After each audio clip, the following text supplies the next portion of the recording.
Chapter 12. Elizabeth awoke the next morning to the same thoughts and meditations which had at length closed her eyes. She could not yet recover from the surprise of what had happened.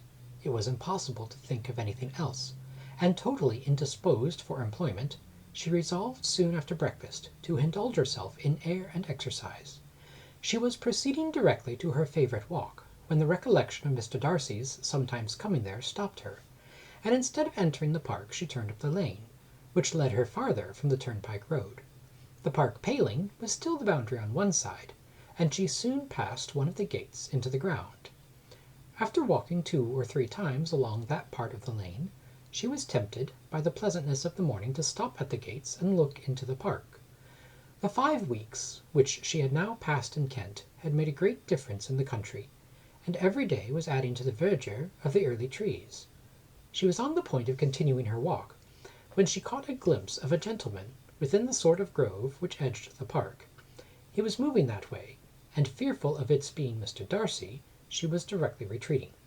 But the person who advanced was near now enough to see her, and stepping forward with eagerness pronounced her name. She had turned away, but on hearing herself called, though in a voice which proved it to be Mr. Darcy, she again moved towards the gate. He had by that time reached it also, and holding out a letter, which she instinctively took, said with a look of haughty composure, "I have been walking in the grove some time in hope of meeting you. Will you do me the honour of reading that letter?" And then, with a slight bow, turned again into the plantation, and was soon out of sight. With no expectation of pleasure, but with the strongest curiosity, Elizabeth opened the letter, and to her still increasing wonder perceived an envelope containing 2 sheets of letter paper, written quite through in a very close hand. The envelope itself was likewise full. Pursuing her way along the lane, she then began it. It was dated from Rosings at 8 o'clock in the morning, and was as follows: "Be not alarmed, madam, on receiving this letter, by the apprehension of its containing any repetition of those sentiments, or renewal of those offers, which were last night so disgusting to you. I write without any intention of paining you, or humbling myself, by dwelling on wishes which, for the happiness of both, cannot be too soon forgotten, and the effort which the formation and the perusal of this letter must occasion, should have been spared had not my character required it to be written and read. You must, therefore, pardon the freedom with which I demand your attention. Your feelings, I know, will bestow it unwillingly, but I demand of it your justice. 2 offences of a very different nature, and by no means of equal magnitude, you last night laid to my charge. The first mentioned was, that, regardless of the sentiments of either, I had detached Mr. Bingley from your sister, and the other that I had, in defiance of various claims, in defiance of honour and humanity, ruined the immediate prosperity and blasted the prospects of Mr. Wickham. Wilfully and wantonly to have thrown off the companion of my youth, the acknowledged favourite of my father, a young man who had scarcely any other dependence than on our patronage, and who had been brought up to expect its exertion, would be a depravity, to which the separation of 2 young persons, whose affections could be the growth of only a few weeks, could bear no comparison. But from the severity of that blame which was last night so liberally bestowed, respecting each circumstance, I shall hope to be in future secured, when the following account of my actions and their motives has been read.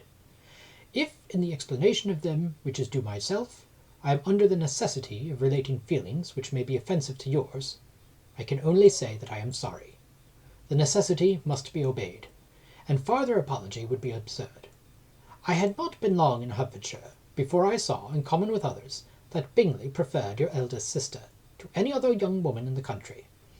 But it was not till the evening of the dance at Netherfield that I had any apprehension of his feeling a serious attachment. I had often seen him in love before.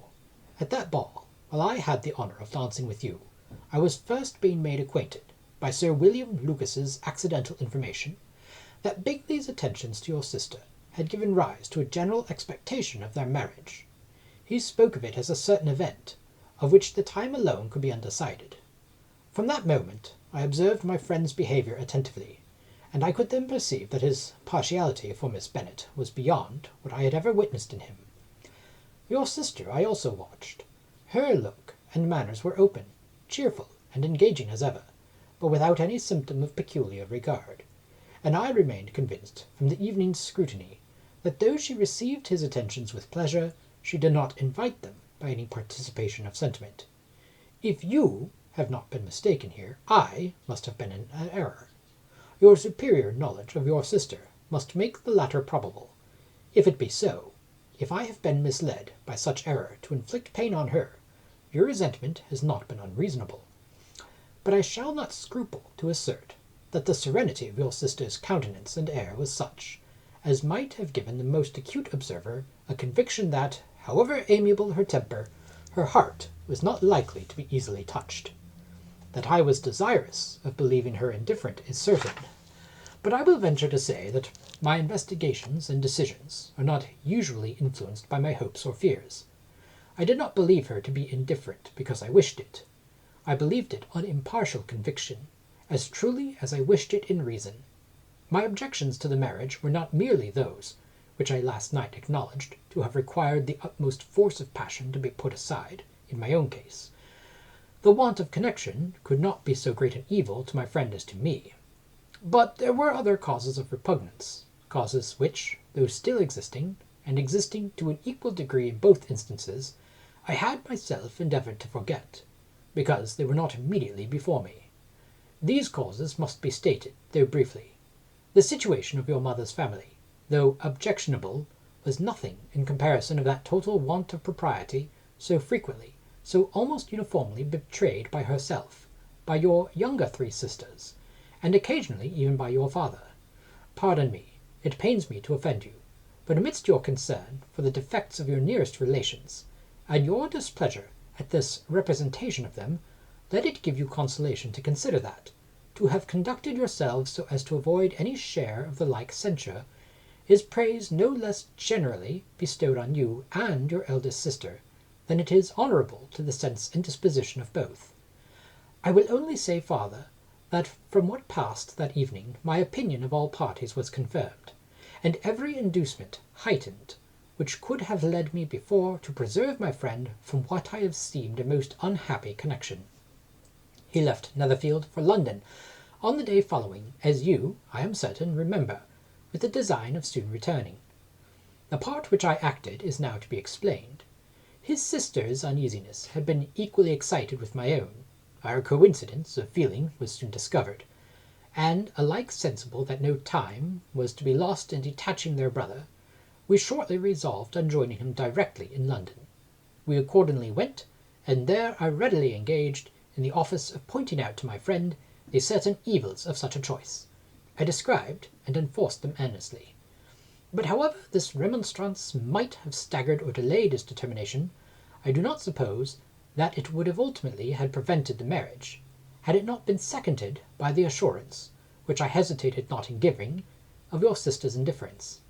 He had before believed her to return his affection with sincere, if not equal regard, but Bingley has great natural modesty, with a stronger dependence on my judgment than on his own.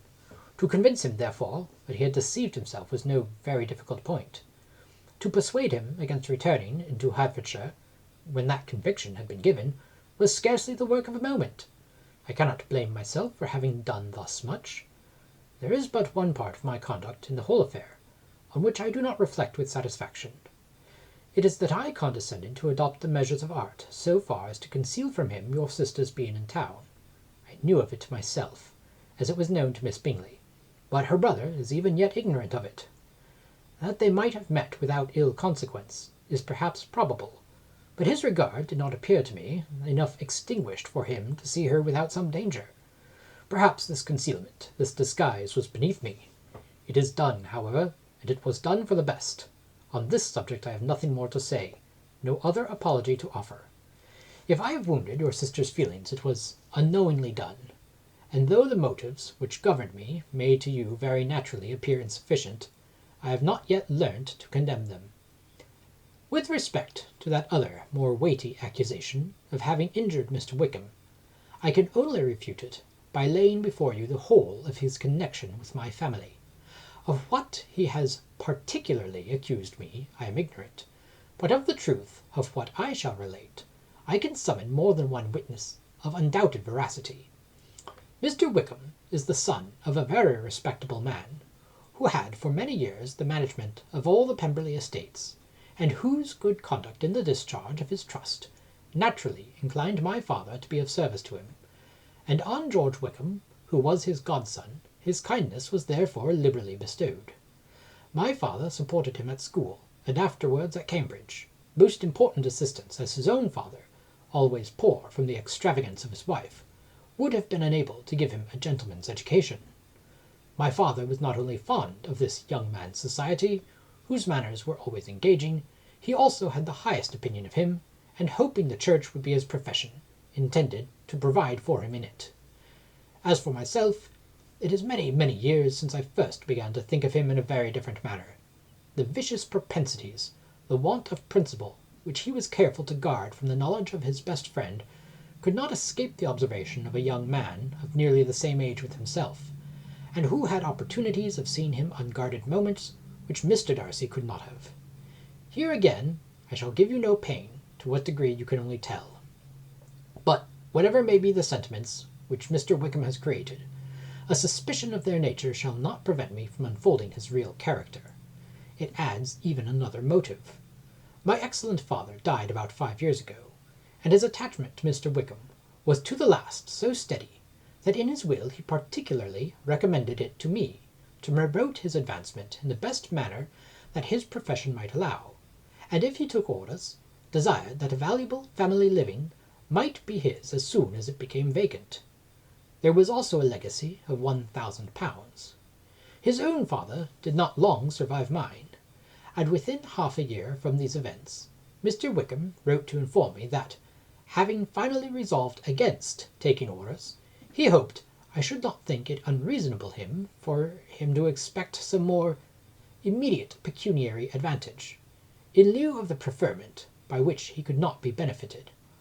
He had some intention, he said, of studying the law, and I must be aware that the interest of £1,000 would be a very insufficient support therein. I rather wished than believed him to be sincere, but at any rate was perfectly ready to accede to his proposal. I knew that Mr. Wickham ought not to be a clergyman. The business was therefore soon settled. He resigned all claim to assistance in the church, were it possible that he could ever be in a situation to receive it, and accepted in return £3,000. All connection between us seemed now dissolved. I thought too ill of him to invite him to Pemberley or admit his society in town. In town I believe he chiefly lived, but his studying the law was a mere pretence, and being now free from all restraint, his life was a life of idleness and dissipation. For about 3 years I heard little of him, but on the decrease of the incumbent of the living, which had been designed for him, he applied to me again by letter for the presentation. His circumstances, he assured me, and I had no difficulty in believing it, were exceedingly bad.